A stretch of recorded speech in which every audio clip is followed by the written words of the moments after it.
Angel Reese says WNBA players could go on strike over salary and benefits. Career you choose, you should probably look at what the career earnings are of going into that field.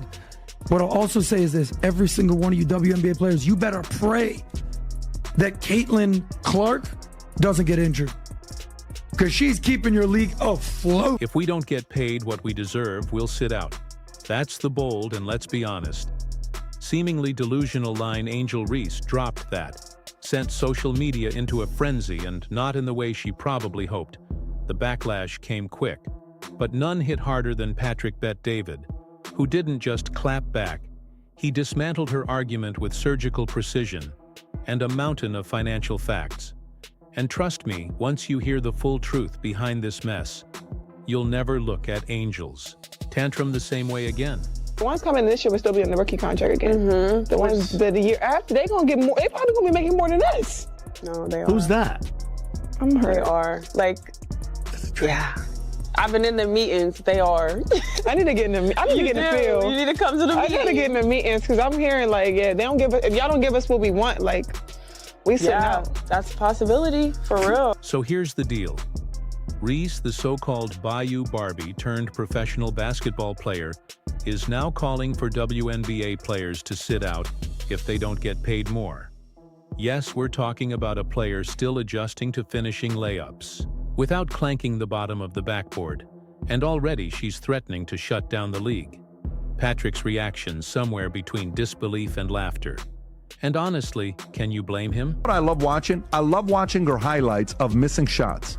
She's got to be the worst shooter you've met in your life. But go, Rob, just go, give this feedback. Give this feedback here. Go for it. Season 2, I can't wait to work with you some more. The biggest advice I have for you is going to be how you shoot your layups, period. Layups? Bang! What do you mean? She's our double-double queen! Bang! What they say, if it's broke, don't fix it!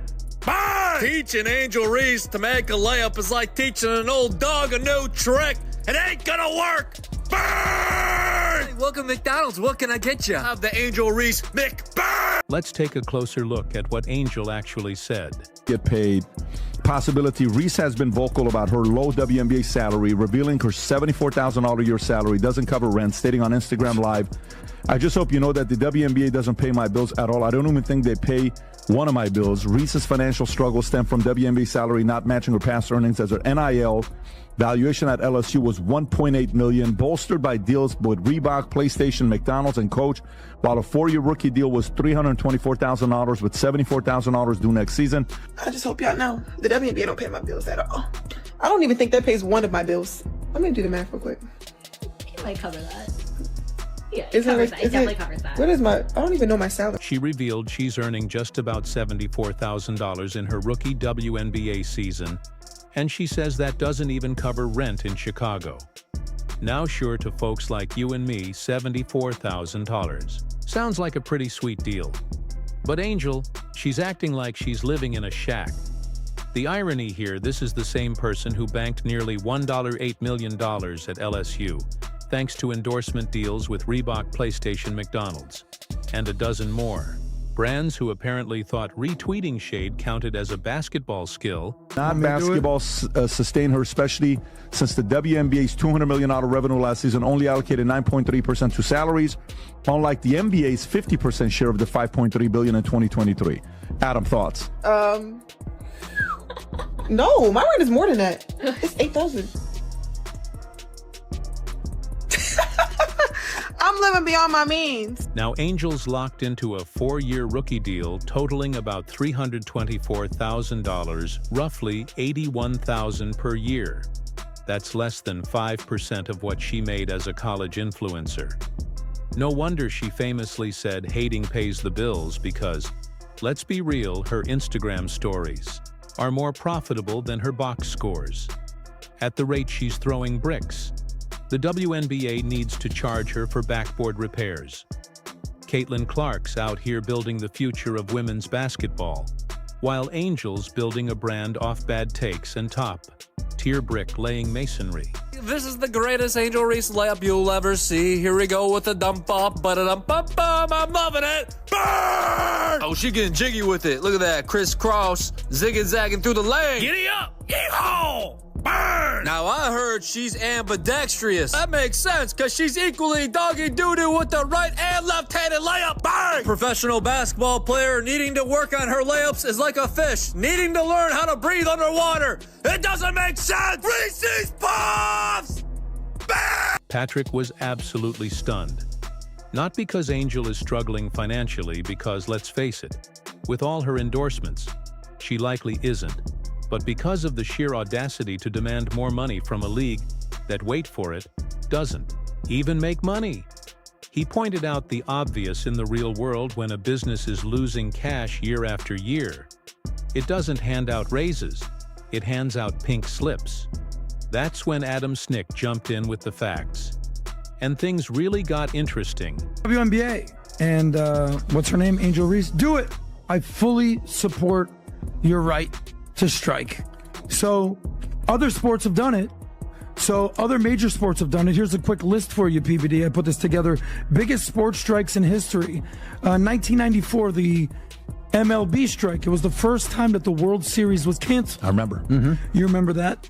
In 1998, the NBA went on strike. They canceled the All-Star game for the first time.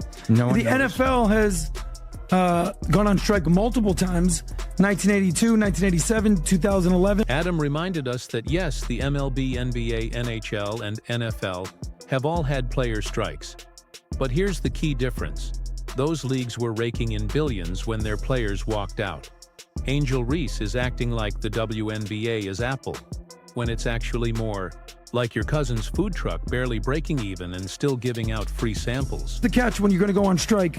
In 1994, MLB, NBA, NFL, what's the number one revenue sport in America? What do you think it is? The NFL. How much do you think they make? $17 billion. The NBA, a little over $11 billion. The MLB, also $11 billion. The NHL, $7 billion. Patrick didn't sugarcoat it. The WNBA is losing around $50 million every year. That's not a sustainable business. That's a ticking time bomb. The NFL, it pulls in $17 billion, the NBA and MLB $1 billion each. And the WNBA, they're barely scratching $150 million and still can't keep their books in the black.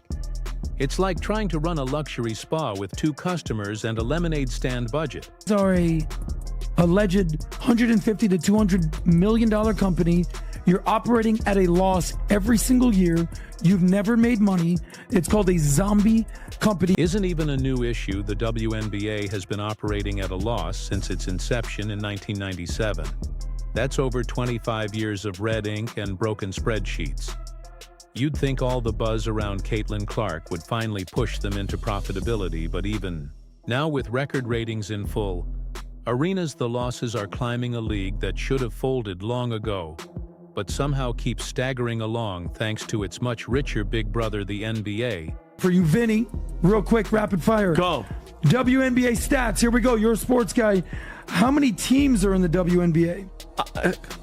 I don't, 9? No, 13. How many games do they play? 80? 40. Damn it. Who won the championship this year and who played in the finals? The Florida Magics. No, the New York Liberty beat the Minnesota Lynx. Who? Exactly. Part of the problem is scale. The WNBA only has 12 teams. Each plays 40 games a season. Expansion will start in the 2025 season with the new Golden State Valkyries. But that's still a far cry from the NBA's 30 teams and 82-game schedule. Less invent, less ticket revenue, less TV money. It's basic math. Unless you're Angel Reese or Dee Carrington, apparently. MVP. She was unanimous. She got all the votes. Dylan Mulvaney. Yes. Yes. Aja Wilson. Oh. You just failed the test, I'm buddy. sorry. WNBA is coming for you. And the revenue-sharing NBA players get 50% of the league's earnings. WNBA players get just 99. 3% sounds unfair until you realize that even with that small cut, the league still loses money. There just isn't enough revenue to go around, and let's not even start on the attendance gap between Caitlin Clark's Fever games and, well, anyone else's, including Angel's. Spoiler alert, the seats are a lot more empty where she plays. Yes, it is unrivaled. It is also unwatched. Look, let's be honest, we can sugarcoat it all you want, but if you don't have Caitlin Clark playing women's basketball, or if you're not the NCAA tournament playing women's basketball, you got nothing. Zero zip, nothing. Look, no one's saying WNBA players don't deserve respect or recognition, but demanding more money from a league that's running on financial fumes, that's not brave, it's delusional, especially when it's coming from someone like Reese, who's been in the league for 5 minutes and is already acting like she's in charge of negotiations. Meanwhile, Caitlin Clark is just doing what Caitlin Clark does, dropping dimes, breaking records, and building a legacy without having to throw tantrums or threaten walkouts. She lets her game do the talking while Angel Reese is still figuring out how to make a layup without becoming a meme. So next time Angel talks about sitting out, maybe someone should remind her, people are already sitting out of watching her games. I'm not huge on comparing the WNBA to the NBA. I don't really think that's fair. Obviously, I think where the WNBA is right now is pretty incredible. I think a lot of people, or most people, would not believe it's in the place that it is right now. So I think when people always ask me this question, where I think it'll be in 5 years, is it's hard for me to answer because people didn't even think we'd be right here, right now. And I think really sky's the limit. I think when you see, our TV numbers when we're on, national television, we're averaging over 1 million viewers or whatever it is. The All-Star game, I think, was over 4 million viewers. It's just really great numbers. So the more opportunities we're given, I think the more it's going to shine and get better and better. I think also the talent level in college is continuing to get a lot better. And as those players come into the league, it's going to continue to improve. We're adding 2 new teams next year, and then probably another 2 year after that. Yeah, more games, which I think will be good. It'll lengthen the season a little bit more. To make matters juicier, there's growing tension between the WNBA and NBA stars. Remember the spat between Lisa Leslie and Draymond Green. Draymond dared to suggest WNBA players need to grow the game before asking for bigger checks. Cue the outrage, but maybe he had a point. The viral clip of Draymond Green basically lecturing one of the greatest players in NBA history, WNBA history. I think it's Lisa Leslie. Lisa Leslie stirred up the pot recently by suggesting that NBA players could step in and boost WNBA salaries by maybe skipping a night at the casino. Sells to the NBA, but I do feel like the pay gap would be something that, we could just take a donation around the NBA maybe one night y'all don't go to the casino. Now that might have sounded like a joke to her, but it didn't sit well with Draymond Green, who clapped back with full intensity. He wasn't having it. According to Draymond, no one in the country supports the WNBA more than NBA players, and to imply otherwise, that's just ungrateful. His passionate rebuttal showed just how tense this relationship between the two lead has become. I have something on this, though, because it pisses me off. It pisses me off because I don't think there's anyone in America that supports the WNBA more than NBA players. 100%. The NBA players support the WNBA the most. More than we probably support the. But while this back and forth drama plays out, someone unexpected has emerged as the league's saving grace. Kay Clark. The WNBA has seen a massive surge in attention with 3 million fans packing into arenas, marking a 48% spike from last season. And who's driving this fan frenzy? None other than Caitlin herself. Yet bizarrely, instead of rallying behind the woman, single-handedly dragging the league into the mainstream spotlight. Some veteran players are acting like she's the villain. Enter Patrick Bet-David, who didn't hold back warning WNBA players that they should be lighting candles for Clark's health, because without her, their league might not even exist. This should be the moment the entire WNBA circles the wagons and celebrates what's working, but instead you've got salty veterans getting jealous of the attention Clark is getting. Meanwhile, they're still out here demanding bigger paychecks from a league that can barely afford a parking ticket.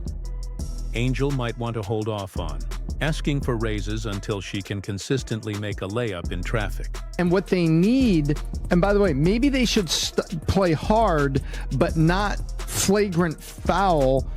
You know, Caitlin Clark, who's can be, you know, the face of the league. They may not like it's the face of the league. There may be professional jealousies among players, but maybe at face of the league can help things go and get merch, people in seats, and a better TV contract. They're getting a TV contract improvement for the 26th season next year. Patrick brought the heat with a hilarious but sobering reality check. The WNBA lost $40 million last year. Oh, and the year before that, you guessed it, another $40 million. So technically they're not growing their losses. Progress, Patrick. Never want to shy away from a mic drop moment. Ask ChatGPT. A savage question.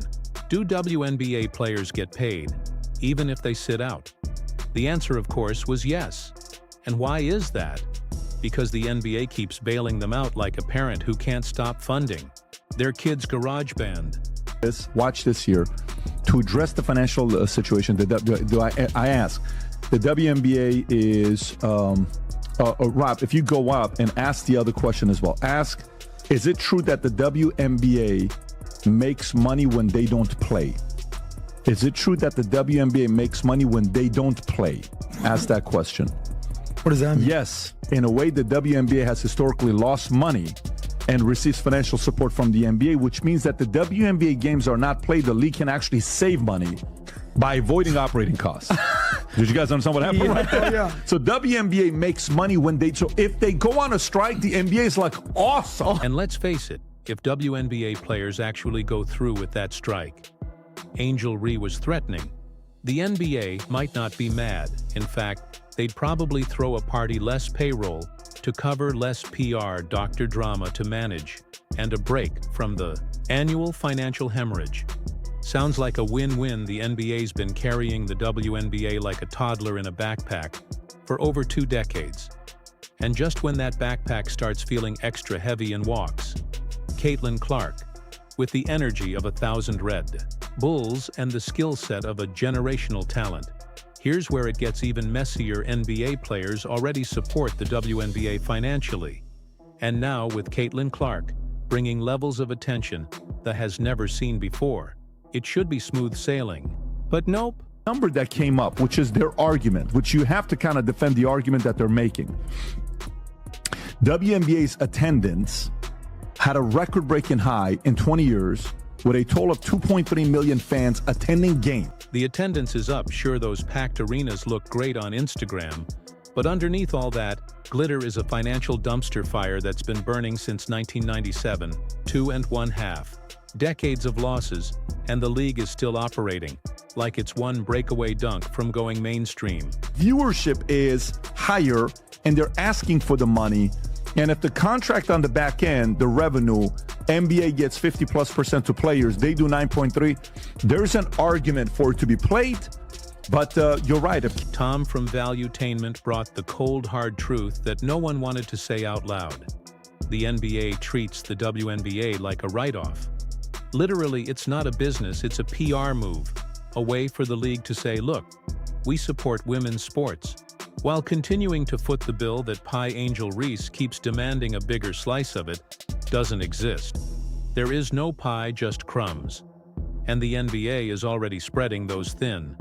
But wait, there's a silver lining. Increase was from 2024 to 2023 in attendance in a year, 48%. That's massive for them. So that's the argument they're making. That's the Caitlin Clark effect. Phenomenon, yeah. Then, and when it comes down to merch from 23 to 24, they're up 601%. Then when it comes down to being broadcasted on ESPN, they average 1.2 million viewers per game, 170% increase. TV ratings are through the roof. Viewership has jumped 170% on ESPN, and merch sales are up by 61%. That's not just growth, that's explosion. And there's one reason Caitlin Clark, when she steps on the hardwood, people watch, they cheer, they stay until the final buzzer. You'd think the league would protect her like she's made of gold, but nope. You've got folks like Asia Wilson throwing shade and trying to downplay her impact. Tom laid it out in the simplest way possible. Make the league profitable, then talk money. That's how MLB players did it. You don't demand a raise while your team is bleeding cash. That's not how business works. And here's the kicker. If this strike Angels talking about actually happens, owners might breathe a sigh of relief. Less money going out. Less drama coming in. It's like paying to keep the lights on in an empty house. Issue, and no one's going to like what I say, but there are hard-working women in the WNBA that are the stateswomen for their team. They're the lead player for their team, the face of the team, and they're out there doing it. But guess what? You know what the reality is? Until the team makes a profit. And by the way, everything you talked about last year is tremendous progress, and it puts them closer to making a profit. Because as soon as they're profitable, they can go on strike. And they can go from 9% of the revenue to 12% of the revenue to 15% of the revenue to 20% of the revenue. But if there's no revenue... And let's not forget, Clark is the reason casual fans are even talking about the WNBA. The seats are filled, the cameras are rolling, and for once people care. Angel Reese may think she's the main character, but this isn't TikTok. This is professional basketball, and the grown-ups are watching, so here's the deal. Angel Reese can keep ranting about how she deserves more pay, but until she can back it up with numbers on and off the court, it's just noise. Meanwhile, Caitlin Clark is over there breaking records, growing the game, and giving the WNBA a shot at a real future. You want bigger paychecks? Start by respecting the reason you're even getting paid at all. Spoiler alert, it's not the rebounding machine with the million duel podcast, it's the humble laser-focused phenom in Indiana Fever Red. The minute they are a profitable league, the players should do what baseball players and everybody else have done, is saying, sorry owners, you're making an awful lot of profit there. I think you should move us from 33 to 40% of total revenue. And that's the way it's worked in the leagues. But step one, there's got to be profit decay. Let's bring it all home. The WNBA's financial reality isn't just tough. It's dependent. For years, the NBA has funneled in around 10 to 12 million annually, just to keep the league from collapsing. That's not charity, it's life support. Now picture Angel Reese and company walking out in protest over salaries. You think that terrifies the NBA? Try again. They'd probably pop champagne knowing they just saved millions in subsidies. But here's where the story could change. Commissioner Kathy Engelbert is pushing for a future where the WNBA can finally stand on its own. Fueled by smart brand deals and rising media attention, not constant bailouts, and guess who's holding the key? Caitlin Clark, the one driving fan interest and ticket sales like never before. The path forward is clear. Lean into what's working.